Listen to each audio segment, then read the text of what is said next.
Hello बच्चों। आज हम ट्वेल्थ फिजिक्स के एक नया चैप्टर स्टार्ट करने जा रहे हैं। हमारे चैप्टर का नाम है तरंग प्रकाश की। जैसे कि हमने प्रकाश की विभिन्न घटनाओं के बारे में, जैसे परावर्तन, अपवर्तन, वर्ण विक्षेपण, इनका अध्ययन प्रकाश की किरण प्रकाश की अध्याय में किया।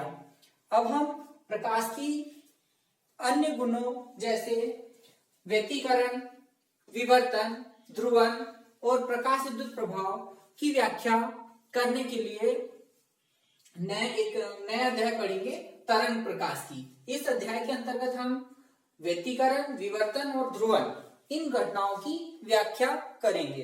तो चलिए स्टार्ट करते। प्रकाश प्रकाश क्या होता है, तो इसकी हम परिभाषा देख लेते हैं। प्रकाश ऊर्जा का वह रूप है जो हमारी आंख पर पड़कर दृष्टि संवेदना उत्पन्न करता है, जिसके कारण हमें विभिन्न वस्तुएं दिखाई देती है। ये प्रकाश कहलाता है।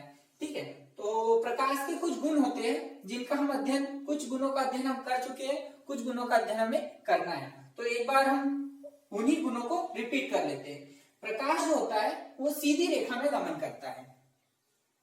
प्रकाश सीधी रेखा में गमन करता है। प्रकाश में परावर्तन होता है, अपवर्तन होता है, वर्ण विक्षेपण होता है, व्यतिकरण होता है, विवर्तन होता है, ध्रुवन होता है और प्रकाश विद्युत प्रभाव भी प्रकाश दर्शाता है। तो ये हम देख लेते हैं कि प्रकाश सरल रेखा में गमन करता है। तो प्रकाश जब सरल रेखा में गमन करता है तो इसका प्रमाण यह है कि प्रकाश के मार्ग में यदि कोई अपारदर्शी वस्तु आ जाए तो उस वस्तु की छाया बनती है। इससे यह सिद्ध होता है कि प्रकाश सरल रेखा में गमन करता है। जैसे हम देखते हैं कि हमें पृथ्वी और सूर्य के मध्य यदि चंद्रमा आ जाए तो हमें चंद्र ग्रहण दिखाई देता है। तो इससे यह सिद्ध होता है कि प्रकाश सरल रेखा में गमन करता है। यहां से देखे जाने पर हमें ये वाला भाग, यहां पर छाई दिखाई देगी, काला भाग दिखाई देगा और हमें सूर्य ग्रहण दिखाई देगा। ठीक है, तो प्रकाश सरल रेखा में गमन करता है। इसका प्रमाण यह है कि प्रकाश के मार्ग में कोई अपारदर्शी वस्तु आने पर उसकी छाया बनती है। जैसे पृथ्वी और सूर्य के मध्य चंद्रमा आने पर हमें सूर्य ग्रहण दिखाई देता है। इसके और बहुत सारे एग्जाम्पल हम देख सकते हैं। हम धूप में यदि खड़े हो जाए तो हमारी छाया बनती है, प्रत्येक वस्तुओं की छाया बनती है। तो इससे यह सिद्ध होता है कि प्रकाश सरल रेखा में गमन करता है। अब प्रकाश का अगला गुण देखते हैं हम, प्रकाश का परावर्तन, जो हमने किरण प्रकाश की में बहुत अच्छे से पढ़ा है। एक बार रिपीट कर लेते हैं। प्रकाश का परावर्तन क्या होता है? प्रकाश जब किसी चमकीली सतह, ये चमकीली सतह है, प्रकाश किसी चमकीली सतह से टकराता है और टकराकर उसी माध्यम में वापस लौट जाता है, इस घटना को प्रकाश का परावर्तन कहते हैं। तो ये हम पढ़ चुके। प्रकाश का किसी चमकीली सतह से टकराकर उसी माध्यम में वापस लौट जाने की घटना को प्रकाश का परावर्तन कहते हैं। परावर्तन के कारण ही हम विभिन्न वस्तुओं को देख पाते हैं। जब प्रकाश किसी वस्तु पर पड़ता है और परावर्तित होकर हमारी आंखों पर पड़ता है और हमारी आंखों पर वो दृष्टि संवेदना उत्पन्न करता है, तभी हमें वो विभिन्न वस्तुएं दिखाई देती है। तो इस प्रकार से हमने देखा प्रकाश का परावर्तन। प्रकाश का अगला गुण देखते हैं, अपवर्तन। ये भी हम किरण प्रकाश की में पढ़ चुके हैं। हमें पढ़ना है अपवर्तन, प्रकाश का अपवर्तन। तो प्रकाश क्या होता है? जब एक माध्यम से दूसरे माध्यम में प्रवेश करता है तो वह अपने मार्ग से विचलित हो जाता है। प्रकाश के एक माध्यम से दूसरे माध्यम में प्रवेश करने पर अपने मार्ग से विचलित हो जाने की घटना ही प्रकाश का अपवर्तन कहलाती है। इसका हम एग्जाम्पल देख सकते हैं। जैसे हमें पानी में डूबी हुई छड़, कांच की छड़ मुड़ी हुई दिखाई देती है, ये अपवर्तन का एग्जाम्पल है। हमें पानी के अंदर पानी की सतह नीचे, भूमि की सतह ऊपर उठी हुई दिखाई देती है, पानी में रखा हुआ सिक्का ऊपर उठा हुआ दिखाई देता है। ये एग्जाम्पल है किसके? अपवर्तन के। ठीक है, तो अगला गुण देखते हैं प्रकाश का, वर्ण विक्षेपण। वर्ण विक्षेपण क्या होता है? तो प्रकाश, जब सूर्य का श्वेत प्रकाश, जब सूर्य का श्वेत प्रकाश किसी प्रिज्म में से होकर गुजारा जाता है, किसी प्रिज्म में से होकर गुजारा जाता है, तो वह अपने अवयवी रंगों में विभक्त हो जाता है। ये प्रकाश क्या होता है? अपने अवयवी रंगों में विभक्त हो जाता है। और प्रकाश के इस अपने अवयवी रंगों में विभक्त होने की घटना को ही प्रकाश का वर्ण विक्षेपण कहते हैं। रंगों में विभक्त होने की घटना को ही प्रकाश का वर्ण विक्षेपण कहते हैं। सूर्य का श्वेत प्रकाश को जब किसी प्रिज्म में से होकर गुजारा जाता है, तो वह अपने अवयवी रंगों में विभक्त हो जाता है। प्रकाश के इस प्रकार अपने अवयवी रंगों में विभक्त हो जाने की घटना को ही प्रकाश का वर्ण विक्षेपण कहते हैं। यहाँ पर हमें प्रकाश के सभी सातों रंग दिखाई देंगे, बैंगनी, जामुनी, नीला, बेजानी, हल्की नाला से निकाल सकते हैं, ये लाल।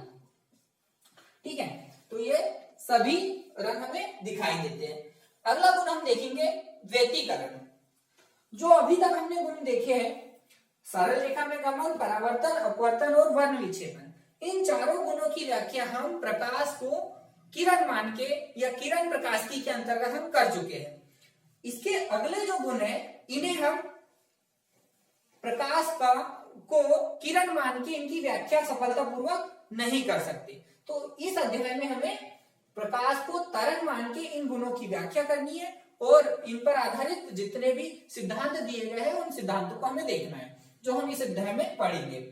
तो देखते हैं अभी व्यतिकरण। व्यतिकरण क्या होता है? संक्षिप्त रूप में देखते हैं। व्यतिकरण होता है जब समान आयाम, जब लगभग समान आयाम तथा समान आवृत्ति की दो प्रकाश तरंगे माध्यम में एक ही दिशा में चलकर किसी बिंदु पर अध्यारोपित होती है, तो माध्यम के भिन्न भिन्न बिंदुओं पर प्रकाश की तीव्रता भिन्न भिन्न हो जाती है। इस घटना को व्यतिकरण कहते हैं।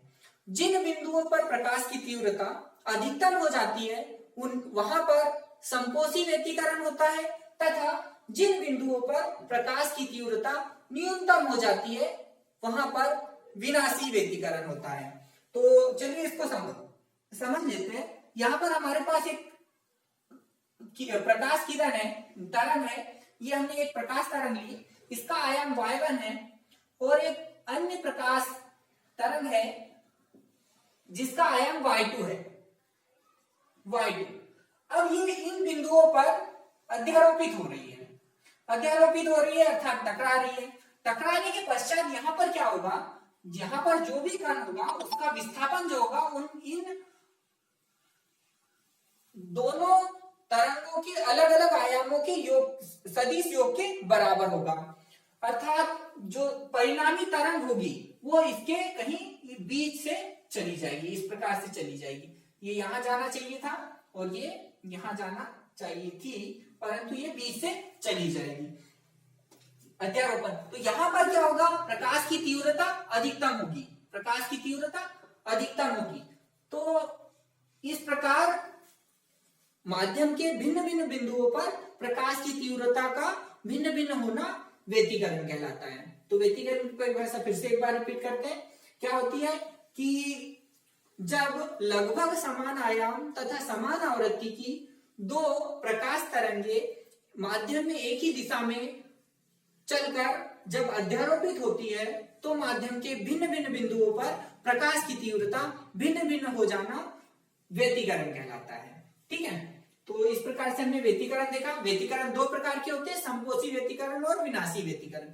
माध्यम में जिन बिंदुओं पर प्रकाश की तीव्रता अधिकतम होती है उन बिंदुओं पर संपोषी व्यतिकरण होता है, तथा जिन बिंदुओं पर प्रकाश की तीव्रता न्यूनतम होती है उन बिंदुओं पर विनाशी व्यतिकरण होता है। तो प्रकाश का अगला गुण देखते हैं, विवर्तन। विवर्तन क्या होता है? जब प्रकाश किसी तीक्ष्ण किनारों पर टकराकर, प्रकाश का तीक्ष्ण किनारों पर टकराकर प्रकाश तरंगों का प्रकाश तरंगों का तीक्ष्ण किनारों पर टकराकर मुड़ जाने की घटना को विवर्तन कहते हैं। जब प्रकाश किसी चमकीली नुकीली चीजों से टकराता है तो वह मुड़ जाता है, इस घटना को विवर्तन कहते हैं। यही कारण है कि जो धारदार चीजें होती है जैसे चाकू तलवार, ये हमें चमकदार और चमकीली इसीलिए दिखाई देती है क्योंकि वहां पर विवर्तन की घटना होती है, वहां तीक्ष्ण किनारे होते हैं, तीक्ष्ण किनारों पर टकराकर प्रकाश तरंगे मुड़ जाती है, इस घटना को विवर्तन कहते हैं। तो विवर्तन की परिभाषा फिर से देखते हैं। प्रकाश तरंगों का तीक्ष्ण किनारों या अवरोधक से टकराकर मुड़ जाना विवर्तन कहलाता है।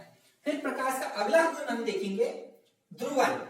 तो प्रकाश क्या होता है, जब प्रकाश किसी माध्यम में प्रवेश करता है तो प्रकाश की सममिति में कुछ कमी आ जाती है, प्रकाश की सममिति में कुछ कमी आ जाती है।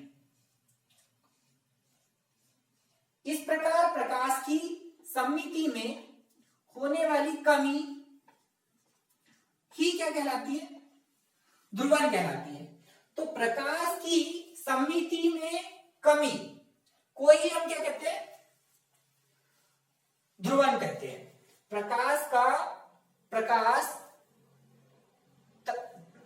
प्रकाश तरंग संचरण की दिशा के चारों ओर सममिति में कमी को ही हम ध्रुवन कहते हैं। प्रकाश जिस दिशा में चल रहा है उसके चारों ओर सममिति में जो कमी होती है उसे ही हम क्या कहते हैं, ध्रुवन कहते हैं।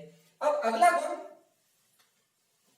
प्रकाश का व्यतिकरण, विवर्तन और ध्रुवन, इन तीनों गुणों की व्याख्या हम प्रकाश के तरंग प्रकृति मानकर इन गुणों की व्याख्या हम सफलतापूर्वक कर सकते हैं।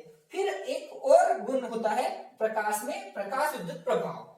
इस गुण की व्याख्या करने के लिए हमें एक नए सिद्धांत की आवश्यकता पड़ेगी, वो होगा प्लांक का क्वांटम सिद्धांत। ये हम आगे पढ़ेंगे। तो अभी परिभाषा देख लेते हैं हम, प्रकाश विद्युत प्रभाव। तो प्रकाश विद्युत प्रभाव क्या होता है, जब प्रकाश किसी धातु सतह से टकराता है, धातु सतह से टकराता है तो धातु सतह में उपस्थित मुक्त इलेक्ट्रॉन उत्सर्जित हो जाते हैं। जब ये फोटॉन धातु सतह से टकराता है तो धातु सतह से टकराने के कारण ये इलेक्ट्रॉन क्या हो जाते हैं, उत्सर्जित हो जाते हैं या बाहर निकल जाते हैं, धातु की सतह को छोड़कर बाहर निकल जाते हैं। इस घटना को प्रकाश विद्युत प्रभाव कहते हैं। तो प्रकाश विद्युत प्रभाव क्या हुआ,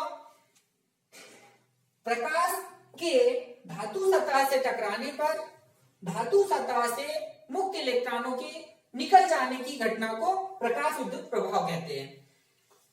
तो इस अध्याय में हम व्यतिकरण, विवर्तन, ध्रुवन और प्रकाश विद्युत प्रभाव के बारे में विस्तार